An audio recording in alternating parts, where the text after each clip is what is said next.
Shalom, selamat sore.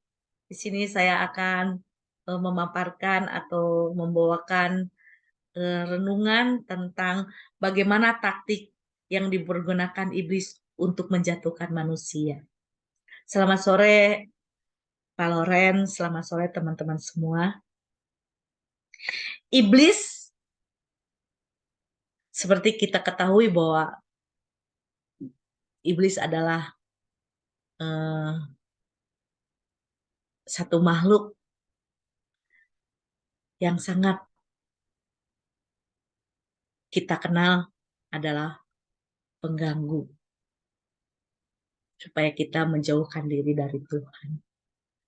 Iblis melancarkan taktiknya dengan begitu cerdik, sebagaimana catatan Alkitab dalam Kejadian 3 ayat 1.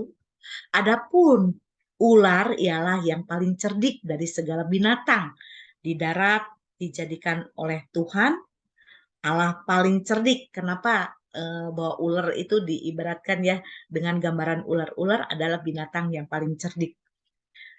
Dalam bahasa Ibrania adalah arum, adalah kata dalam bentuk superlatif. Kecerdikannya ini menjadi alat yang paling tepat bagi iblis, suatu kecerdikan yang merusak. Beberapa hal yang dapat kita amati dari taktik iblis dalam menjatuhkan manusia adalah iblis menjumpai manusia bukan dalam wujud sesuatu yang menakutkan. Misalkan iblis bisa eh, menjadi binatang, bisa menjadi manusia itu sendiri, atau bisa juga sebagai kita mempercayai kok baik ya, seperti jadi orang baik begitu.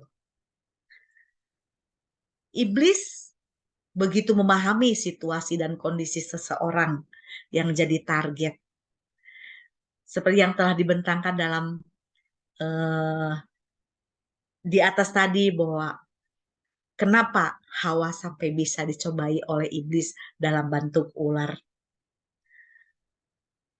sampai bisa berdialog. Kalau kita ketahui bahwa ular itu pasti tidak bisa berdialog. Kenapa dia bisa berdialog ya dengan Hawa pada waktu itu? Yang memulai dialognya dengan sikap yang sangat simpati.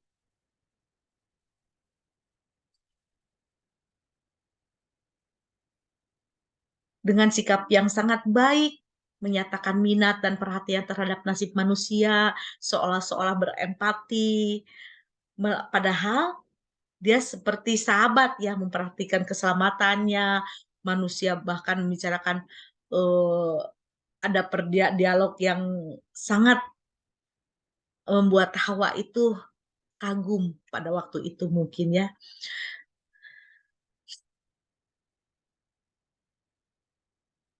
Nah, bahkan pembicaraan berkisar kepada masalah eh, itu dapat dikatakan sebagai percakapan ya, percakapan antara Hawa dengan iblis. Jadi ada permulaan gitu ya, ada penawaran seperti ini.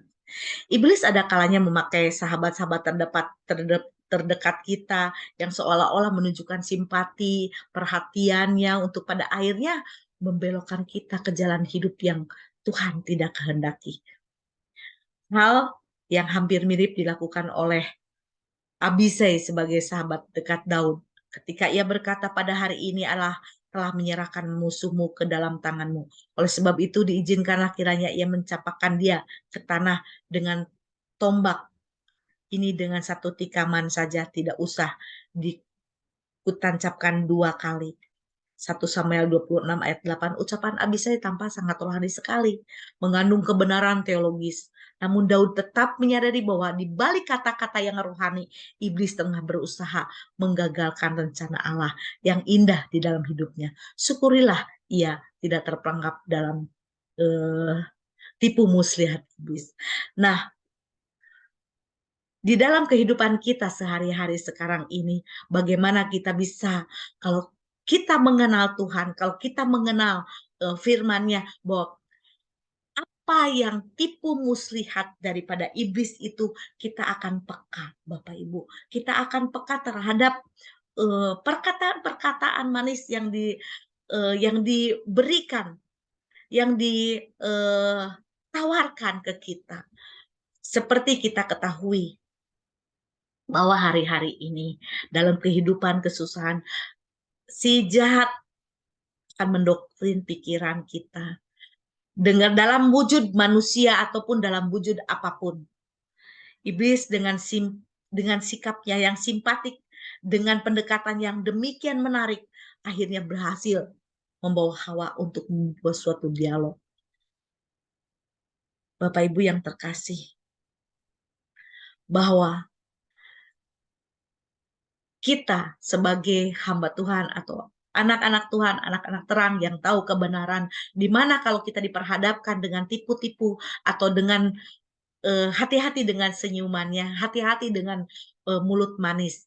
Seperti ada dalam lagu dunia, seperti mulut manis yang berbisa, mulut manis yang berbisa, mulut manis yang berbisa yang akan menghancurkan di akhirnya nanti.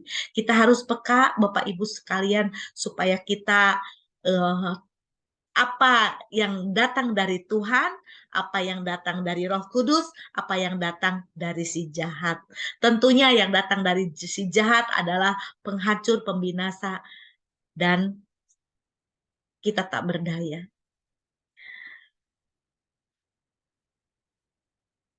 Sekarang kita ketahui, Bapak Ibu, bahwa ibaratnya seorang petinju yang melihat lawannya sudah mulai sempoyongan pasti akan memakai kesempatan yang baik untuk memberikan pukulan yang mematikan. Dus, waktu di dalam kita lemah, di dalam kita tidak dekat dengan Tuhan, di dalam kita tidak bersama-sama, tidak kuat di dalam doa, maka itu kesempatan manis, itu adalah sasaran empuk supaya nanti kita akan binasa, langsung kena pukulan dan kita tersempoyong lalu kita jatuh. Jangan sampai seperti itu Bapak Ibu.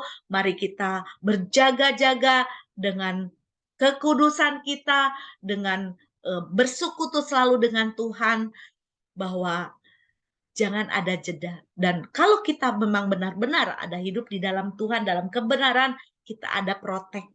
Kita akan tahu mana, dan tubuh roh jiwa kita itu akan merasa ini tidak benar nih orang seperti ini. Begitu. Tuhan Yesus memberkati.